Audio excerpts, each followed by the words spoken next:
Without interruption. Dr. Gilmore, without interruption. Cancorla. Taoiseach, you say that the formula you announced this morning now means that 95% of people over 70 will qualify for a full medical card.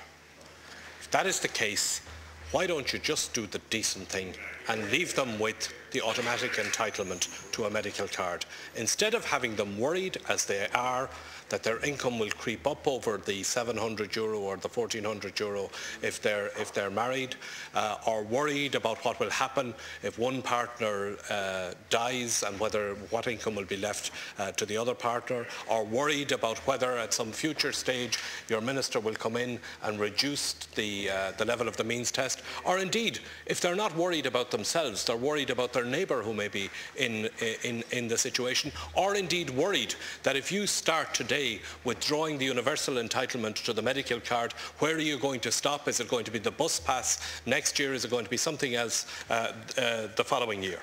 Can I ask you to clarify a couple of things about your announcement this morning? You say that 5% of over 70s earn in excess of 700 single or 1,400 married. What's the basis for that? I don't know that there is any income distribution figures available for people who are over 70. Certainly I've never seen them or never had access to them. So what's your basis for the assertion that this is 5%? Or is it just off the back of the envelope? Secondly, you say that from the 1st of January now that there will be no automatic entitlement to a medical card if you're over 70.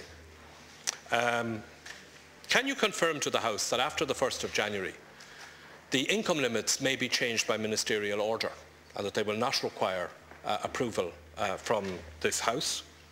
And what assurance can you give to pensioners that if economic times continue to be bad, that they won't be reduced further? Is the €700 and the €1,400 that you referred to this morning, is that going to be index linked? Can you tell us what is the position with regard to somebody who has a medical card which says it's valid until 2012? Do they keep that medical card until 2012, or are you requiring them to make a declaration that their income has gone over the limit?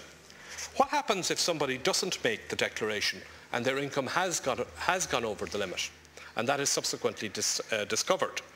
Will they be committing an offence under the 1970 Health Act, as I understand the position to be at the moment? Will the HSE be entitled to go after them for the health costs that they incurred while they held the medical card in circumstances where they didn't have made the declaration? And can you tell us what is the position now? You've heard the figures for the income limit for holding a full medical card. Are there new income limits for somebody to hold the doctor-only card? And are there new income limits for somebody to qualify for the €400 subsidy that was announced on budget day? Or has the doctor-only card for over 70s and the €400 subsidy that was announced on budget day, have they now been taken off the table? Dr. Gilmore. Well, first of all, can I thank the Taoiseach for offering to make the income information available, and I would ask that that information be published today. The income information, the income distribution on which this decision is based. Taoiseach, the formula that you've announced today, it seems to me, has been designed more to solve your political problem than to settle the worries of pensioners who are concerned about losing their medical card. And I believe that while it may satisfy the more gullible of your backbenchers, I don't believe that it is going to satisfy those pensioners who are concerned about this measure, and rightly so, and who see what was done last week was an assault on them and a kick in the teeth to people who have given a lifetime of work to this country and who are asking for nothing more than to have the peace of mind that if they don't feel well in the morning, they have the medical card and that they can go to the doctor without having to worry about the cost of it. Now, you're heading off, Taoiseach, on a trade mission to China. Like Deputy Kenny, I wish you well in that. but you are leaving behind you the biggest budget shambles left by any government in recent times.